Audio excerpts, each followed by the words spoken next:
Well, Barrington, here's your 427 LS engine. Give you a description of its combination. It's got a set of our CNC LS heads on it. Custom grind hydraulic roller. Start block. Obviously it's Whipple boosted. Beautiful piece. Got the Wegner front end on it. It's a great piece.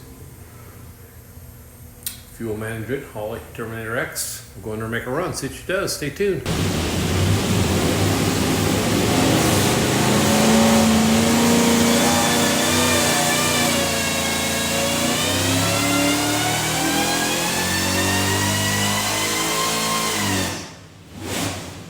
$3,700 and 785 foot-pounds of torque, peak torque 829, 6,500 makes 954. This customer wanted 8 to 9, so everything's good. What we'll do now is show you a couple things. When you receive your engine, you'll find a single second credit card. It's a USB card. It is full of technical information. In your packet will be this engine spec sheet. Highly recommend reading all that. If you've got any questions, don't hesitate to give us a call. Have a great day.